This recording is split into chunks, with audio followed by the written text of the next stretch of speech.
I remember when I got the scholarship and I went to my mom, and my mom was like, no, you're not going because I don't know who you're going with.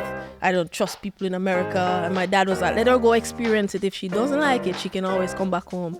And funny enough, when I left, my dad missed me and he wanted me back. But my mom was like, you're the one that said let her go, and now she's going. So yeah, so I think my journey was just, free flow, play, enjoy the game. And then, life just happened and, I take the different routes on the journeys. The official Manchester City podcast. Watch the full video version of this show via City Plus now. Hello and welcome to the official Manchester City podcast. I'm your host George Kelsey, and we've got an absolute belter for you today. Bunny Shaw, star striker for the women's team, and I mean, if you've ever seen me play football, you know we needed to get some attacking credentials in. Paul, great to have you back in again for Bunny today. No, great to be here. Bunny's on fire at the minute and has been since she came to the club, so be interesting, like we've done another podcast, to find out our route to actually get here and what our aims are now to kick on. I think a lot of the time people say that strikers are a slightly different beast to other players, but do you think that's fair? Are we going to have the same thing with Bunny today, do you reckon? Obviously I'm part of the strikers union, so I think it's unfair, but Bunny's been fantastic. Last season, she had a little injury at the start of this season, but she's kicking on again, goal scoring. From my own personal point of view, working with my old strike partner with the goal, find out how that dynamic works. And obviously with Gareth as well, another ex-teammate of mine, both very different characters in the changing room. So it'll be interesting to ask Bunny how that dynamic between the both of them work, with Gareth being the manager and obviously Sean being the coach now. Yeah, very interesting. It'll be nice as well to speak to her about Jamaica, because she's obviously done so much on an international level as well as at club level, so hearing a bit more from her on that as well. It isn't, look, she's a figurehead for not just Jamaican women's football, but I think for Jamaican football for what she's achieved, and obviously the World Cup in 2019, and then the last World Cup recently to actually go through and qualify, and Bunny's a major part of that. She's a star player, so she's a hero for a lot of Jamaicans, especially on the women's side, and she leads by example, and it's great to see. Brilliant. Well, we've been complimenting her enough. Let's get her in. Bunny Shaw on the official Manchester City podcast. There is Hemp on the turn, hangs it up. Bunny Shaw! Incredible header. Oh my word. And Bunny Shaw has made a career of scoring goals like that. So Bunny, welcome to the official Manchester City podcast. Great to have you on. Firstly, we always talk about players' early life getting into football and so on. So what was it like for you those initial few years in Jamaica getting into football? Yeah, I think for me, everyone's path is different, and I had to take the difficult route growing up. I've said this quite a few times. I wasn't really allowed to play when I was younger. But some of my early memories when I would sneak out when my mom would leave would be, playing in front of my pathway, in front of my yard with my neighbours and close friends. So, yeah. Was it quite tough as a youngster if your parents were obviously saying, not deliberately stopping you from playing, but maybe discouraging it? Was it quite difficult to keep that motivation to keep going? Yeah, it was difficult, especially that I was the only one that was doing sport in my family. But looking back, I understood the reason why my parents was like that, because there was no real pathway for women's football in Jamaica. So she would have, see me instead of, me being outside playing, I could be in my books, trying to get an education. So I think looking back, I understood what it was, but in that moment it was very difficult because all I wanted to do was play football. Yeah, and you obviously justified playing football given the quality that you have now and you had at the time. How did it feel when your parents allowed you to sort of play and everything like that?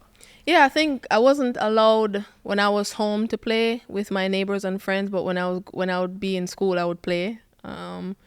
And I think when I was 13, my mom got a call from the Jamaica under-15 national coach, and they invited me to go to camp. And I remember she was saying, "Oh, you're actually good, And I was like, I honestly, at that point, I just was playing. I didn't take it very serious. I just wanted to play. And, I look at it as getting an opportunity to travel to other islands in the Caribbean and see what it's like, the culture and stuff like that. So I think after that call is when she genuinely, allowed me to start playing. So I was just free now to play whenever and wherever. At that time, Bunny, who was your role models, as in within football? You know, because obviously you're a massive role model for the young children in Jamaica now. You know what? Like when I was younger, I didn't really have a role model because I wasn't allowed to play football. I didn't really watch football. But whenever I would go to the shop, so there's a lot of shops where I'm from. So when my mom would send me to go to the shops, people would have like small box TVs on the street. So that's when I would actually like, but I have to get what she wants and go back home. So it would just be for like 5 minutes max that I would just, actually be able to watch and stuff like that. But as I grew up, as I was growing up and I got older, 13, that's when I actually was free to do whatever I want in terms of, play and do whatever for, football reasons. But I would say Ronaldinho is someone that all the boys in my community enjoy I think everybody watching and talking about. So that's how I got involved with it. And that's how, I fell in love with him and the way he played. Incredible. And then fast forward a couple of years, how did you then get onto the US scholarship route? Because that was obviously a really significant growth for you in your career. So like I said, I didn't really take football serious. So my aim was, because my family couldn't afford for me to pay through college. So my aim was to just get my college degree, go get a regular job and help my family. That was my route. So my freshman and sophomore year, I was just playing, but I was taking the school more seriously than the football because my aim was to just get the degree. So my focus was just for football. But obviously I got a scholarship, so I had to play football at the same time. But it wasn't until towards the end of my junior year in college where, my head coach at the time at University of Tennessee would, telling me about offers. And I was like, I don't care. I just need to get this degree and just go back home. Wow. Yeah. So my junior year finished, and then my senior year we qualified for the World Cup. And at that point, I'm like, okay, I'm going to play against women now. Because I was in college at the time. And I was like, okay, no, this is serious. At the time, I was considered a senior team on my national team because on the national team, we only had one person playing professional. Everyone was in school and high school. So I was like, okay, everyone's looking for me here, but I'm inexperienced at the same time. And then I spoke to my coach because I qualified the October, so the beginning of my senior year. And then when Christmas came, January, I spoke to my head coach and he was just like, I think you need to take this more serious. And I was like, but my mom said I have to get my degree because that's how it is in Jamaica. You have to get the degree before. And he sat me down and he spoke to me, and then I went to my mom and my mom was like, you got to get the degree before you even think about going pro. So I was like, okay. I wanted to get the degree anyways, but now I have to take the football even more serious now at this point because my coach told me, the route of how I could help my family and stuff like that. And I knew the politics and some of the stuff that was going on back home, it would be a bit difficult to get the degree and go back home right away to get a job and started helping my family. So started taking the football serious, and then I think around March, April is when Bordeaux offered me a contract. So that's why I ended up in France. I love that. It's just, I decided I'll start taking it seriously. I'll just become a professional. And yeah, then, that's and what then it a was. couple of And months later, you're off to France. even though I got my scholarship to go to America, I was just playing. Like, wow. I was professional was not in my mind. Going to America was not in my mind. In fact, I remember when I got the scholarship and I went to my mom, and my mom was like, no, you're not going because I don't know who you're going with. I don't trust people in America. And my dad was like, let her go experience it. If she doesn't like it, she can always come back home. And funny enough, when I left, my dad missed me and he wanted me back. But my mom was like, you're the one that said, let her go. And now she's going. So, so I think my journey was just, free flow, play, enjoy the game. And then, life just happened and, I take the different routes and the journeys. That's incredible. Do you think because you had that attitude of just it was your degree but just enjoying your football at the same time, actually let that rise that you had very quickly happen just before you could know it because you were just enjoying it? You weren't putting pressure on yourself. Yeah. You know what? I never really, even when the scholarships came and the contracts and the offers, I didn't really know the impact that it would have. I was just like, oh, okay.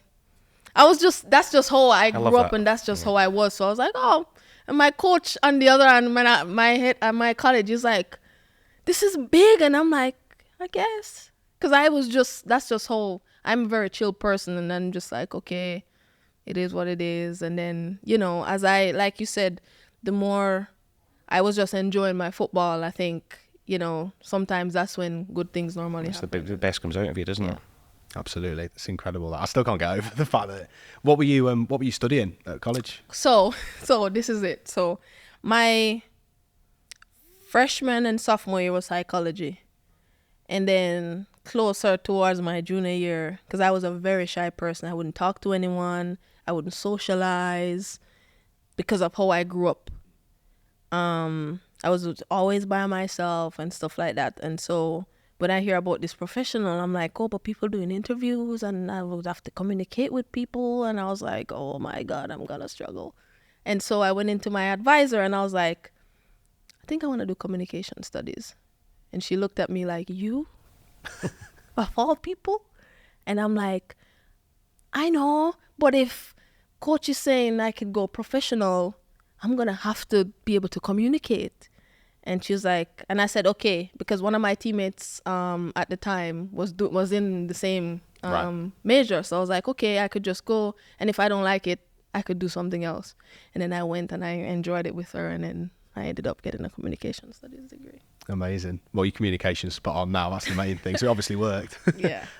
Moving on to Bordeaux, it's obviously a big adaptation because, I mean, moving from Jamaica to the US is one thing, but then from US to Europe and to France, a new language and everything like that. How did you cope with that initially?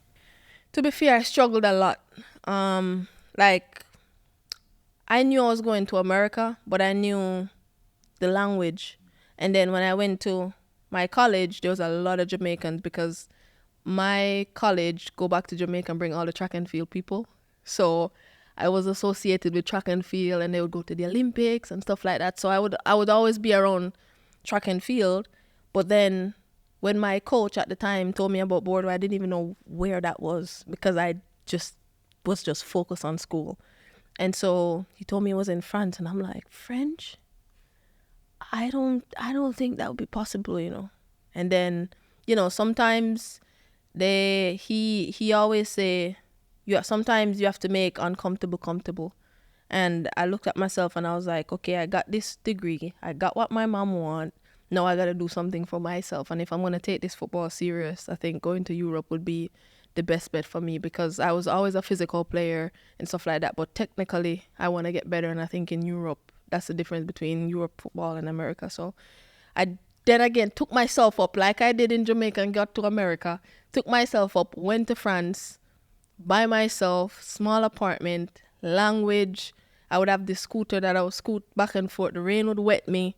So I would go rain and I would be in the rain. It was just a difficult experience. And I remember I had a Brazilian teammate at the time, Kathleen, and we both were struggling. So she wanted to transfer, but I think the club was not letting her transfer. So she was miserable and I was miserable, but we were close friends. And we were like, oh, we were just miserable together. And we're like, I just need something I just need a change. We just need something to happen so we can go home. And then COVID came. Because we went home Christmas and then we came back in January. And we were miserable because that was my first year. And then COVID came and we went home.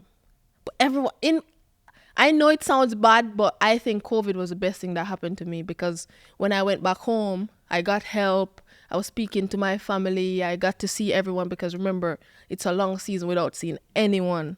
So I got home, spent more time because normally, even in the summer, you don't spend as much time with your family like COVID. So I remember the president of France said you have 24 hours to get to your final destination. Right. And I went home and I was just refreshed and I was like, okay, one more year. I'm just going to push through this last year because I knew that I was not going to stay in Bordeaux.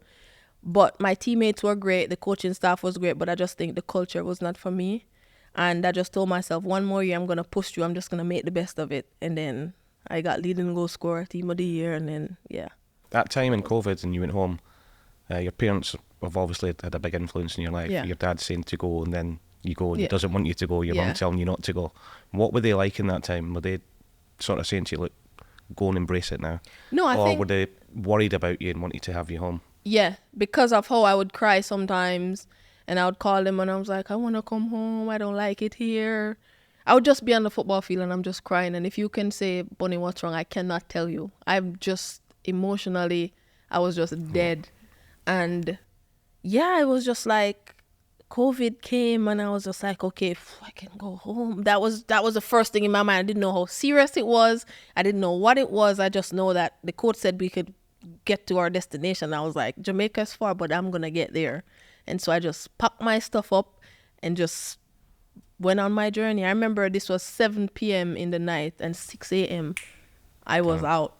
And I got home, and when I got out of the airport, I just felt a sense of relief, like, like I felt like a bag of cement was on my back. And when I got home, I just felt free, clear, because remember, I was doing all that without seeing anyone. When I was in America, I had family in America. I could fly to New York, but in France, I don't know the language. When I would go to supermarket, I would have the Google Translate on your phone. So I'm walking around in the supermarket trying to use the camera to see what this is, what that is. So it was just a whole journey. But you know what I said, like, that made me stronger as a person, and that made me better, and it made me who I am today, because sometimes you need them difficult moments, to help you to get to where you want to get to. So I wouldn't trade it. I was going to ask, like, that something like that, does it, now you look back on it with hindsight, that perspective, just being able to take a step back,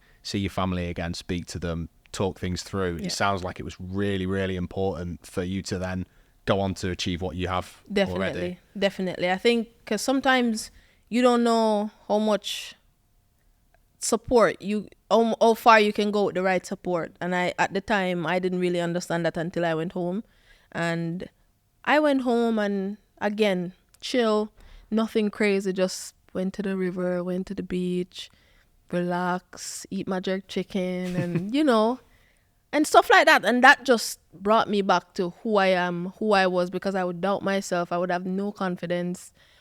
And when I went back, the coach was like, oh, you're a night and day person from who you were last season. I was like, yeah. But in my mind, I'm like, okay, I got to do this because but then initially I thought that it was Bordeaux because I didn't know anywhere else. But then when I came here, and I played against Alex and Lucy. And so when I came here, I was asking them, and they're like, no, it was difficult for them as well. So I was like, oh, maybe that's why I was like, maybe it's the culture, because I thought in my head, I was like, oh, maybe it's Bordeaux, but I guess it was just the culture. But yeah. What were your memories of, you mentioned Alex Greenwood and Lucy Bronze there. I assume that's when they were at Lyon. Mm-hmm. What were your memories of facing them at the time? And then I imagine when you then came to City and they were there, it must have been quite a nice conversation to have after. Yeah.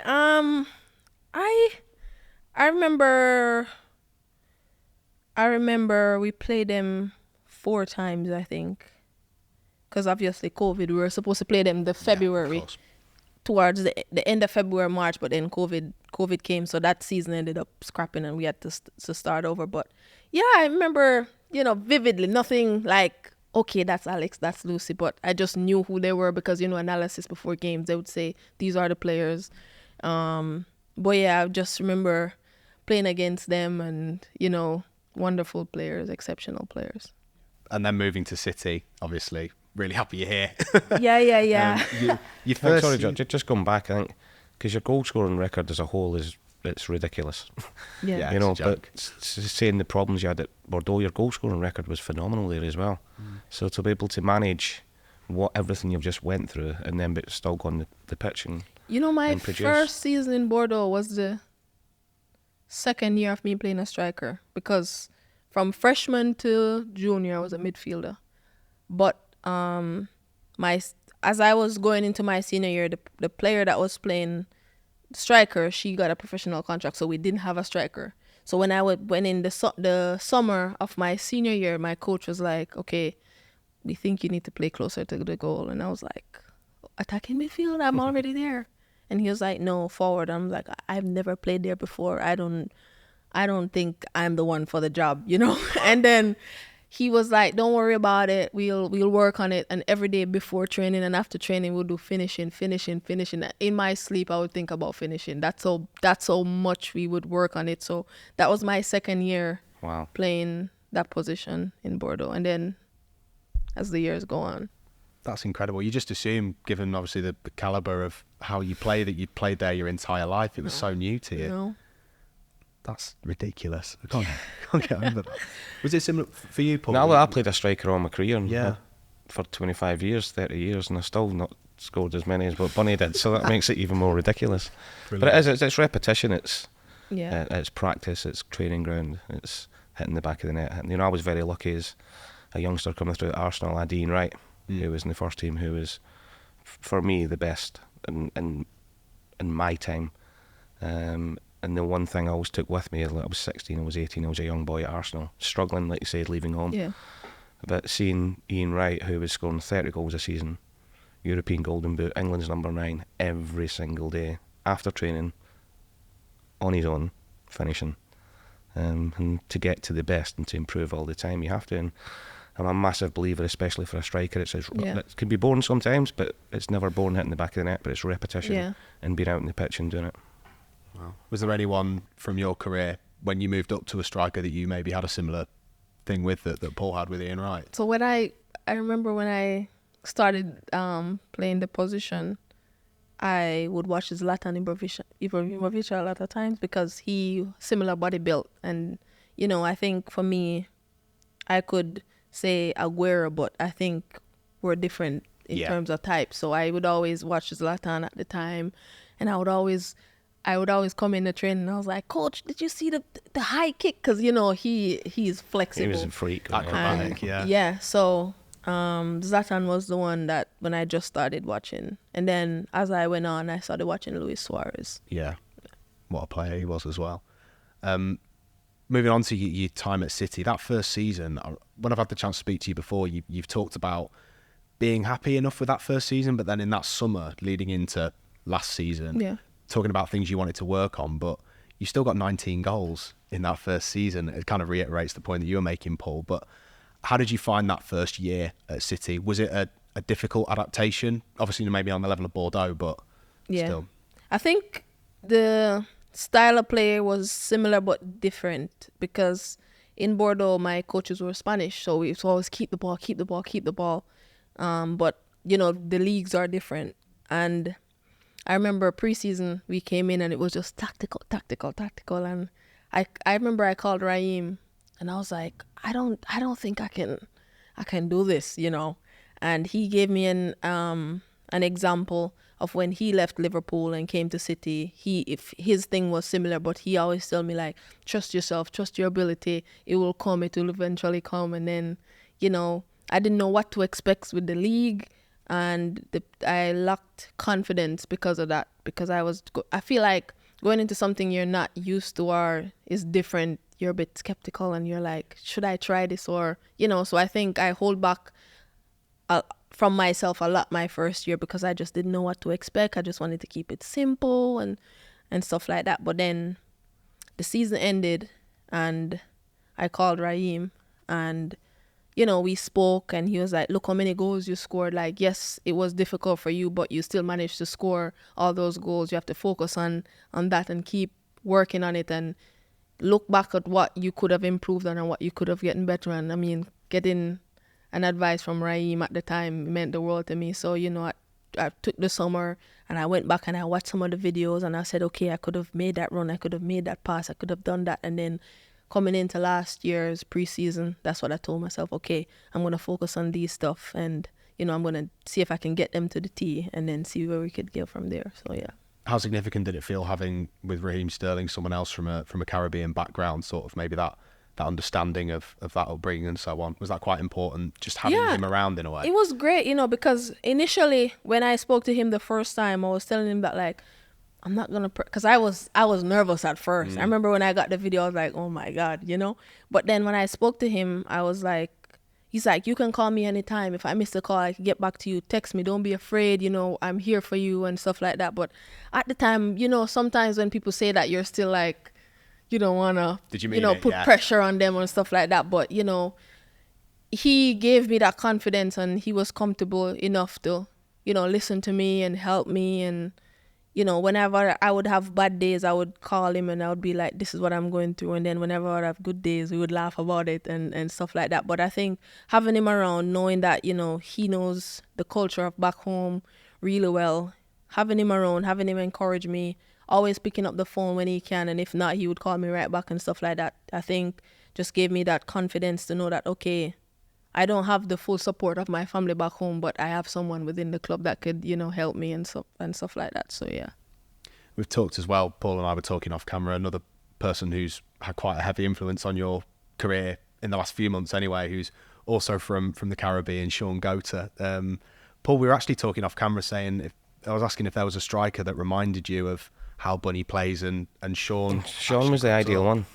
He was the ideal one. His movement, strong. Was a little bit raw to begin with when he came to the club, but boy, did he work. You know, my first year, funny enough, I would walk around and I would see him and he was like, let's catch up. But we never got the opportunity to catch up. My first year when I came in, he would be like, let's catch up, because he would watch some of the games. And I'm like, who is this guy? Like, I always see him around and we never get the opportunity to catch up. He's like, oh, let's catch up, but we'd never catch up. And then my last year, my second year, you know, he came around more often, and then guys introduced me to him, and then, you know, we'd sit down, we watch videos and stuff like that. So, yeah.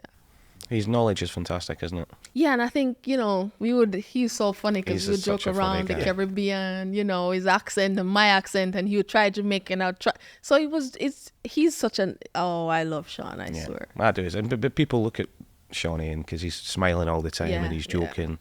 He knows his stuff. You know, when I was managing, Sean used to come in and take the strikers from me sometimes, and it was fantastic. And the knowledge that he's got to pass on is invaluable. But I think when you sit and watch a game with the GOAT, you really get the value of him when he's talking about what's happening within it and the movement, where to move, what runs to make. Can you do this a little bit better?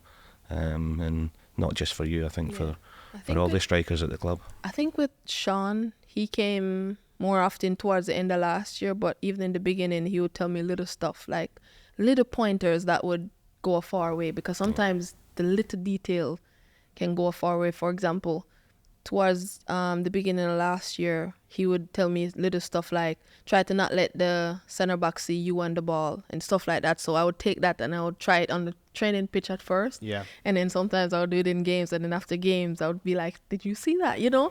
And so I think in the beginning it was like that, but then when I heard that he was coming around more often, I was excited, because now you could actually come on the pitch and we could actually work together more often and stuff like that. But yeah, Sean's great for sure. Fantastic. Well, Bunny, we could speak to you all day if we had the chance. Unfortunately, we're running out of time, but we've just got a few questions that we ask all of our guests at the end of a podcast. Okay. So first one, if there was anything you could change in football, what would it be? And this isn't just like a tactical rule or anything like that. It could be something a lot more broad, like Rico Lewis said, social media. Yeah, I would say that as well, because I think when for example I would talk to Sean, he would give me an example, like when he used to play, social media wasn't as big as it is now. I think sometimes people on the outside don't see, you know, what we do inside of the pitch, but they only see when we go out there and perform. But there's a lot that goes on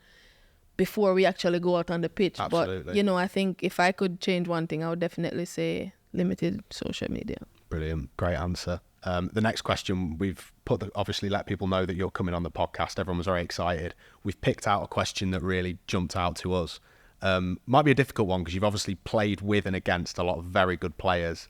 And you've mentioned Ronaldinho, Ibrahimovic, Suarez. But if you could complete your dream five-a-side team, men's players, women's players, past or present, are there four players that you'd have alongside you? This is a tough one, you know. Okay.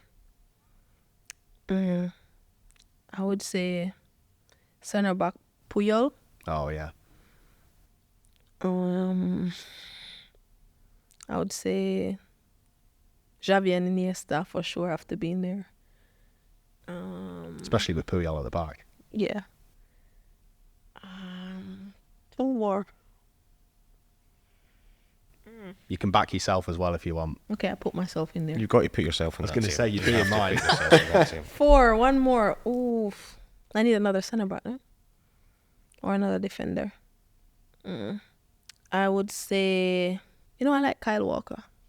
I'll put Kyle in there. Can bomb up and down, can't he? Yeah. That's a really good answer. Not bad, that. Yeah, I know. It's not a bad five-a-side team at all. And absolutely finally, as you can see, this bowl's just been the elephant in the room so far. It's just been sat there. But this is a collection of questions from the social media, from our fans, and also from previous podcast guests. Okay. So if you just dip in, pick one out, let us know what the question is, and then if you can answer as well, that'd be ace. What's your funniest locker room story? I don't really have a funniest locker room story. I just think with my national team, it's something that we always do. We always like dance around before we go into games. I know it's weird, but that's just how we are. We always dance around before we go into every game. So I wouldn't say it's the funniest, but it's something that we enjoy. The banter's always flowing. Yeah. There's not a specific one. I like that. Good answer. And just finally, Bunny, thank you again for your time today. Really appreciate it. We always ask our guests to leave a question for the next guest who's coming on. Okay. So have you got one that you can think of off the top of your head? Yeah, okay. If you had to choose one island in the Caribbean that you'd want to visit, where would it be? Nice. That's a good one, man. Very good. You never know, do you? Don't know if it's Jamaica. Jamaica. That's brilliant. Well, Bunny, thanks again for your time. Really appreciate it. And all the best for the rest of the season. Thank you.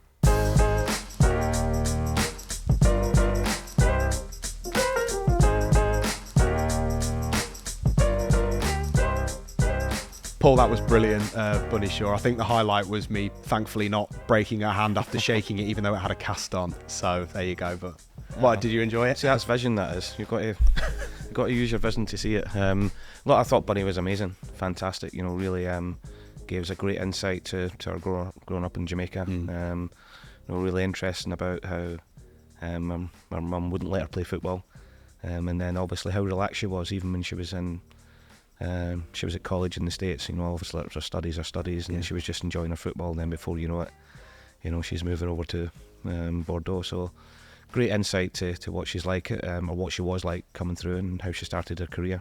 But especially fantastic to see how determined she is to continue that and to keep improving. I couldn't believe that. She was basically like, I was all right at football, but I was thinking about my communications degree. I couldn't believe that it had to switch that quick, and she's been so successful. And also that she had never played as a striker before, till her last season, before she actually went to Bordeaux, and it just shows you what a natural finisher she is, because it's difficult, that transition from a midfielder to then into a forward player, but to make that transition so quickly and then jump to the level to Bordeaux and then come here, it just shows you what a special talent that she is. Yeah, amazing. Well, I really enjoyed it. Paul, thanks again for coming on, and hope you all enjoyed it as well. As always, listen wherever you listen on your streaming platforms with these podcasts. Let us know how you feel. Give us a like, give us a comment, and see you for the next one. The unbeatable official Manchester City podcast.